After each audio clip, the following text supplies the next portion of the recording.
Arnhildur Pálmadóttir was around 3 years old when she saw a red sky from her living room window.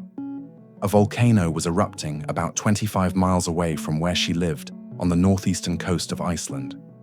It posed no immediate danger, yet its fiery presence seeped into her dreams, filling them with streaks of light dancing across the night. Erupting from fiery volcanoes, lava has historically been an uncontrollable force that destroys buildings and neighborhoods in its wake. But what if that same power could be redirected, shaped into the very foundation of a city? 50 years after those gloomy, strange dreams, she has built a career as an architect with an extraordinary mission: to harness molten lava and use it to construct entire cities. Pálmadóttir today lives in Reykjavik, where she runs her own architecture studio, S.AP Arkitektar, which specializes in reusing building materials.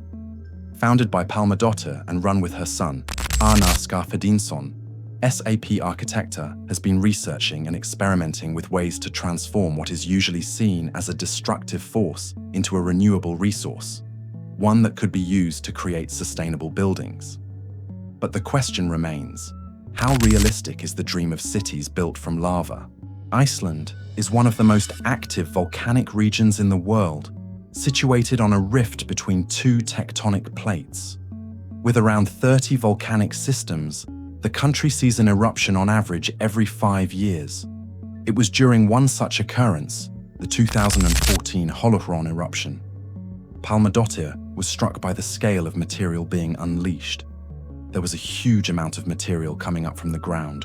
We could build a whole city in 1 week with that. The Lavaforming project began a few years later, initially as a thought experiment, but it was also a pointed critique of the construction industry's dependence on concrete and the staggering carbon footprint of its production. Buildings and construction materials like concrete and steel currently contribute a staggering 37% of the world's annual carbon dioxide emissions. Many architects are advocating for the use of natural or pre-existing materials, but mixing earth and water into a mold is one thing. Tinkering with 2000-degree Fahrenheit lava is another. S.AP Architecture Studio has imagined 3 speculative ways to transform lava into the building blocks of cities. The first envisions carefully designed trench networks carved into the ground at the base of active volcanoes. During an eruption, molten lava would flow into these channels, where it could cool into structural walls or solid foundations for new developments. In some designs, the trenches would lead to a factory where the lava could be molded into bricks for use elsewhere. Beyond construction, these channels could also act as protective barriers, diverting destructive flows away from nearby communities. The second approach turns to the emerging world of 3D printing. It imagines advanced, lava-proof robots navigating a fresh lava field after an eruption, using the molten rock itself to print the walls and frames of buildings. The concept remains firmly in the realm of science fiction for now. The technology for such machines has yet to be invented. The third idea looks beneath the surface, to the vast reservoirs of magma hidden underground.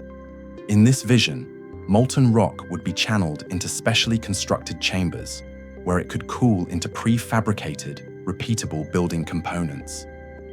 The concept borrows from the methods used in geothermal energy production, which harnesses heat from the Earth's core and is a significant source of energy in Iceland. But unlike geothermal plants, this approach raises unanswered questions. The team is not yet certain whether accessing and redirecting magma in this way would be geologically safe.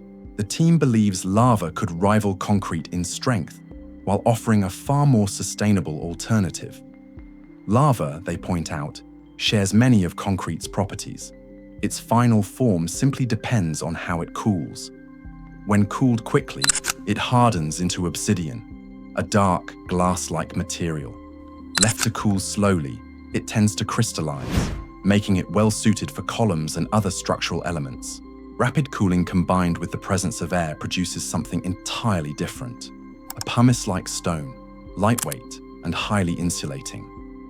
From their perspective, the carbon released by an eruption is unavoidable. It will enter the atmosphere regardless of whether the lava is left to flow freely or captured and cooled. By using it as a building material, they argue, it's possible to at least offset the additional emissions that would otherwise come from producing concrete. Volcanic rock has been used for centuries in construction, valued for its strength, durability, insulation, and distinctive dark tones.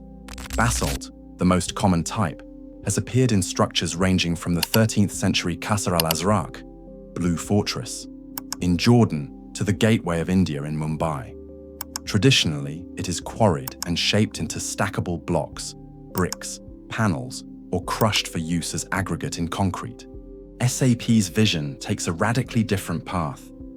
Instead of working with cooled stone, the practice aims to use lava in its molten state, controlling the cooling process to create a range of material qualities within a single form, from dense structural blocks to lightweight pumice-like stone, and even glass-like sheets for windows, and this approach has never been done before.